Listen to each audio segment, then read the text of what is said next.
Hi and welcome to Luminize foundation.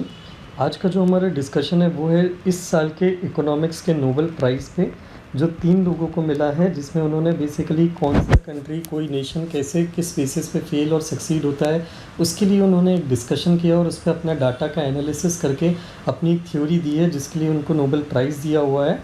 तो हम इसी वर्क को लेके डिस्कशन करेंगे कि इनका जो वर्क है वो कैसे एक्सप्लेन करता है कि वाई डू नेशंस फेल और succeed, why do nations fail और succeed. This is a very important thing to understand कि कोई नेशन हिस्टोरिकली कैसे सक्सीड होता है और कैसे फेल होता है, किस बेसिस पे, इसका एक डिस्कशन।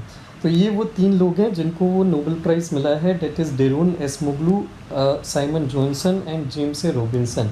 ये 3 लोगों को इकोनॉमिक्स का नोबेल प्राइज़ मिला है इसी चीज़ की थ्योरी बताने के लिए।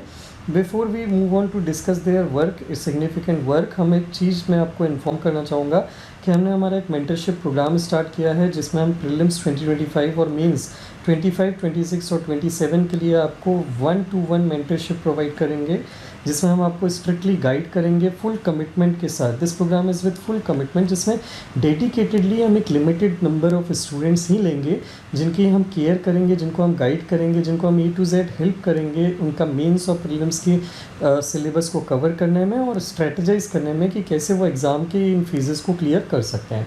सो अगर आप ऐसे किसी प्रोग्राम में, इन दोनों किसी प्रोग्राम में इंटरेस्टेड हैं हमसे जुड़ने के लिए और हमसे मेंटरशिप लेने के लिए, तो आप प्रीलिम्स 2025 या मेंस 25, 26, 27 के प्रोग्राम को ज्वाइन कर सकते हैं, जिसकी फ़ीस यहाँ पे लिखी हुई है। This is a very nominal fees, we have tried to be our best कि हम आपको बिना किसी कॉम्प्रोमाइज़ की क्वालिटी में और आपको बेस्ट टू बेस्ट चीज़ प्रोवाइड कर पाएँ इस छोटे से एक अमाउंट में।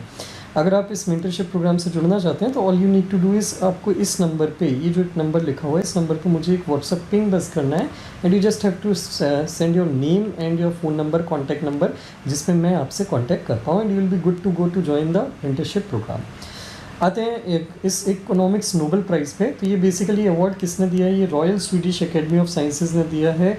ये स्वेरिज रिक्सबैंक प्राइज़ इकोनॉमिक साइंसेज में in memory of Alfred Nobel, जो 3 US बेस्ड इकोनॉमिस्ट हैं, इनको ये दिया हुआ है ये समझने के लिए कि नेशंस के बीच में जो अलग अलग कंट्रीज़ होती हैं उनके बीच में जो प्रॉस्पेरिटी के डिफरेंस है उनका रीज़न क्या होता है। तो इनके सामने जो क्वेश्चन थे जिससे ये डील कर रहे थे, जिसको ये आंसर करने की कोशिश कर रहे थे, वो थे कि क्यों ऐसा होता है कि कुछ नेशंस रिच हैं और बाकी के पुअर हैं, क्यों ऐसा होता है कि कुछ नेशन डेवलपमेंट की प्रोसेस में फेल हो जाते हैं जबकि बाकी के नेशन या कुछ नेशंस जो हैं वो प्रॉस्पेरिटी अचीव करने में सक्सीड होते हैं।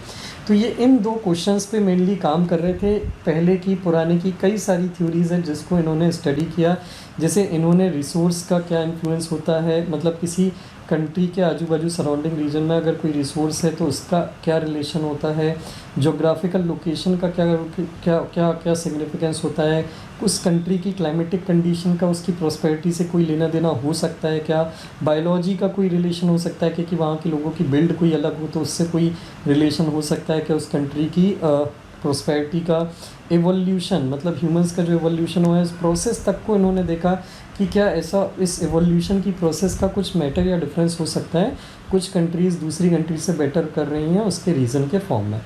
तो ऐसा इन्होंने जब ये पूरे के पूरे फैक्टर्स देखे तो ये कंक्लूजन पे आया कि ऐसा उन्होंने देखा कि कुछ चीज़ें हैं जो बेसिकली पर्टिकुलरली हैं जो किसी नेशन को प्रॉस्पर करने में हेल्प करती है। उन्होंने कहा कि बायोलॉजी, रिसोर्सेज, क्लाइमेटिक कंडीशन, ये सारे फैक्टर्स तो होते ही हैं, लेकिन उनमें भी सबके पास, ज़रूरी नहीं है कि जिन कंट्रीज़ के पास ये सारी चीज़ें हों वो कंट्रीज़ सक्सीड ही हों। कंट्रीज़ को सक्सीड होने के लिए कुछ और लगता है, इनका कहना है। तो ये इन्होंने डाटा और फैक्ट की बात करी है पहले। जैसे डाटा में इन्होंने क्या बोला है कि रिचेस्ट 20% कंट्रीज़ जो हैं, वर्ल्ड की कंट्रीज़ जो हैं, उनके पास जो पुअरेस्ट 20% कंट्रीज़ हैं उनसे 30 टाइम्स ज़्यादा प्रॉस्पेरिटी या ज़्यादा वेल्थ है। 30 times, it's a very large number. तो ये इनकम गैप जो है रिचेस्ट और पुअर कंट्रीज़ का, ये बना हुआ है कंटिन्यूसली, काफ़ी डिकेड से, सेंचुरीज से बना हुआ है ये जो डिफरेंस है। और ऐसा क्यों बना हुआ है, क्यों कुछ कंट्रीज़ हैं वो चाह के भी, पूरी कोशिश करके भी प्रॉस्पेरस नहीं हो पा रही या प्रॉस्पेरस कंट्रीज़ की बराबरी पे नहीं आ पा रही, तो उसका क्या रीज़न है। तो ये जो इकोनॉमिक्स के लॉरिएट्स हैं, ये जो नोबेल प्राइज़ विनर्स हैं, इनका कहना है कि किसी भी कंट्री की प्रॉस्पेरिटी में सबसे इम्पॉर्टेंट रोल जो प्ले करता है वो वहाँ के सोसाइटल इंस्टीट्यूशंस होते हैं। किसी कंट्री के पास क्लाइमेट हो सकता है, एनवायरनमेंट हो सकता है, एवोल्यूशन अच्छा हो सकता है, वहाँ के लोगों की बायोलॉजी अच्छी हो सकती है, लेकिन ये सारे फैक्टर बेकार हैं अगर किसी कंट्री के सोसाइटल इंस्टीट्यूशन अच्छे नहीं हैं तो। भाई सोसाइटल इंस्टीट्यूशन ये क्या बोल रहे हैं, किसी पर्टिकुलर इंस्टीट्यूट की बात नहीं कर रहे हैं। इनका कहना है कि ऐसी सोसाइटी की ऐसी कल्चर, एक तरह से कल्चर जिसको बोलते हैं, वो कल्चर इस तरह का होना चाहिए, कल्चर, लॉज, रूल्स, नॉर्म्स, ये सारी चीज़ें कुछ ऐसी होना चाहिए जो वहाँ के लोगों को के बिहेवियर को शेप करती हैं कि वो बहुत ज़्यादा एंटरप्राइजिंग हो। मतलब ये इस तरह का कल्चर डेवलप करने की बात करता है रूल्स और लॉज के थ्रू, जो वहाँ के लोगों के बिहेवियर को एंटरप्राइजिंग बनाए। तो इनका क्या कहना है, जैसे जिन कंट्रीज़ में लॉ, रूल ऑफ लॉ जो होता है और इंस्टीट्यूशंस जो होते हैं डेमोक्रेटिक इंस्टीट्यूशंस, वो पुअर होते हैं, वहाँ पे लोगों की प्रॉस्पेरिटी और वहाँ पे उस कंट्री की प्रॉस्पेरिटी होने के चांस नहीं होते, ग्रोथ ज़्यादा बढ़ने के चांस नहीं होते। इन्होंने बेसिकली 2 टाइप के इंस्टीट्यूशन बोले हैं, दिस इज़ वेरी इंपॉर्टेंट। इन्होंने 2 टाइप के इंस्टीट्यूशन कौन से बोले हैं, इंक्लूसिव एंड एक्सट्रैक्टिव इंस्टीट्यूशंस। इनका कहना है कि किसी भी कंट्री में 2 टाइप के इंस्टीट्यूशन हो सकते हैं, एक तो इंक्लूसिव हो सकता है और दूसरा एक्सक्लूसिव हो सकता है। इंक्लूसिव इंस्टीट्यूशन वो होते हैं जो लोगों के बिहेवियर को पॉजिटिवली शेप करते हैं, जैसे कि रूल ऑफ लॉ हो गया, लोगों मतलब डेमोक्रेसी हो गई, किसी एक सिंगल पर्सन के हाथ में पावर कंसंट्रेशन ना हो। जबकि एक्सट्रैक्टिव इंस्टीट्यूशन उसके जस्ट उल्टे होते हैं। तो वो इंस्टीट्यूशन, वो कंट्री जहाँ पे रूल ऑफ लॉ लैक करता है, पावर किसी एक फ्यू इंडिविजुअल के हाथ में कंसंट्रेटेड होती हैं और एक्सप्लॉयटेशन होता है, मतलब कोई एक सिस्टम नहीं चलता, सिस्टमेटिक तरीके से कोई भी प्रोसीजर स्कीम इम्प्लीमेंट नहीं की जाती, वहाँ पे जो इंस्टीट्यूशन होते हैं, इस टाइप के जो इंस्टीट्यूशन होते हैं उनको बोलते हैं एक्सट्रैक्टिव इंस्टीट्यूशन ऑफ लेबर। जबकि दूसरे इंस्टीट्यूशन इंक्लूसिव या इंक्लूसिव, ये जो इंस्टीट्यूशन की बात करी, इंक्लूसिव इंस्टीट्यूशन वो होते हैं जो बेसिकली इन सारी चीज़ों को रिस्पेक्ट करते हैं कि लोगों के राइट्स को, पर्टिकुलरली एक राइट्स की जो बात करी इन्होंने, वो है right to property, right of property. तो राइट टू प्रॉपर्टी की बात क्या बोल रहे हैं, इनका ये कहना है कि किसी कंट्री में ऐसे लॉज या रूल्स होते हैं अगर, जो बेसिकली लोगों के राइट टू प्रॉपर्टी को इंश्योर करते हैं, जो लोगों को इंश्योर करते हैं कि उनकी प्रॉपर्टी को आर्बिट्रेरीली उनसे छीना नहीं जाएगा कभी गवर्नमेंट के मन मुताबिक, ऐसी जगह पे, ऐसी कंट्रीज़ में लोग ज़्यादा एफर्ट डालते हैं वेल्थ एक्यूमुलेट करने के लिए। और जब ऐसी कंट्रीज़ में लोग ज़्यादा एफर्ट डालते हैं वेल्थ एक्यूमुलेट करने के लिए, तो उस कंट्री का लॉन्ग टर्म में प्रॉस्पेरिटी या ग्रो होना, मतलब ऐसा देखा गया है। इनका ये कहना है कि उस कंट्री की प्रॉस्पेरिटी होती ही होती है, इनका ये डाटा के बेस पे कहना है। तो ये 2 टाइप के इंस्टीट्यूशन हैं और ये 2 टाइप के इंस्टीट्यूशन के कितने इंस्टीट्यूशन इंक्लूसिव और कितने इंस्टीट्यूशन एक्सक्लूसिव हैं किसी कंट्री में, ये डिसाइड करते हैं कि वो कंट्री डेवलप होगी कि नहीं। एविडेंस की बात करें तो एविडेंस के लिए इन्होंने बेसिकली बात करी यूरोपियन कॉलोनाइजर्स की। इनका कहना है कि अगर आप 200 साल की हिस्ट्री देखो तो most of the countries have been under colonisation of Europeans.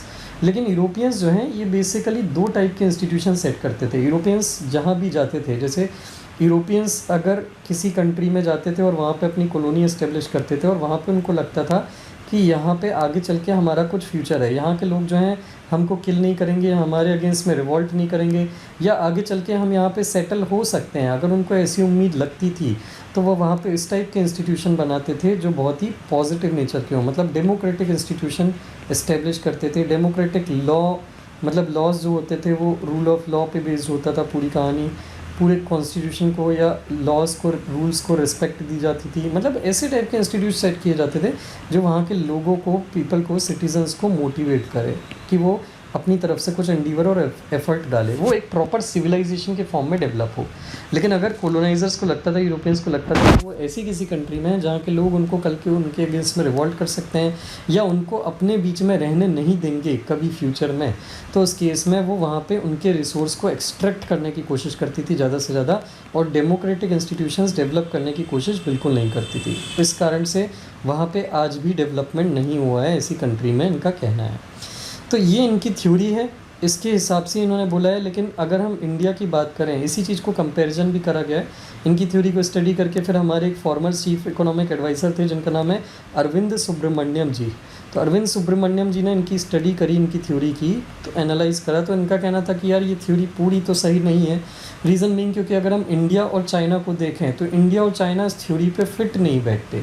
क्यों नहीं बैठते? क्योंकि चाइना में मोस्टली ऐसे इंस्टीट्यूशंस हैं जो एक्सक्लूसिव नेचर के हैं, मतलब आपको पता होगा कि चाइना में वहाँ रूल ऑफ लॉ फॉलो नहीं किया जाता, ह्यूमन राइट्स को बहुत ज़्यादा रिस्पेक्ट नहीं दी जाती, वहाँ पे डेमोक्रेसी को उतनी रिस्पेक्ट नहीं दी जाती। इस सब के ना होने के बाद भी पिछले 30 साल से चाइना जो है बहुत अच्छे से ग्रो कर रहा है। लेकिन एज़ कम्पेयर टू दैट अगर हम इंडिया की बात करें तो इंडिया में इंडिपेंडेंस के बाद भी, डेमोक्रेटिक आइडियल्स पूरे होने के बाद भी, रूल ऑफ लॉ की रिस्पेक्ट होने के बाद भी, कॉन्स्टिट्यूशन को पूरी रिकॉग्निशन मिलने के बाद भी इंडिया का डेवलपमेंट नहीं हुआ। तो इनका यही कहना है कि ये जो इंडिया का डेवलपमेंट नहीं हो रहा है और चाइना का डेवलपमेंट हो रहा है, ये थ्योरी का बिल्कुल उल्टा बोलती है। जैसे थ्योरी ने तो यही बोला था ना कि जहाँ पे डेमोक्रेटिक इंस्टीट्यूशन होंगे वहाँ पे डेवलपमेंट नहीं होगा, लेकिन ये तो इसका बिल्कुल उल्टा देखने के लिए मिल रहा है।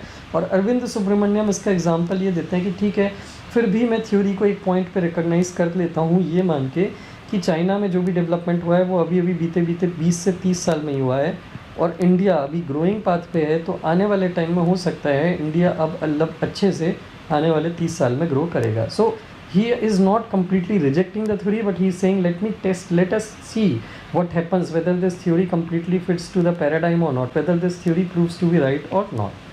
So this was the theory for which these three people have been awarded Nobel Prize.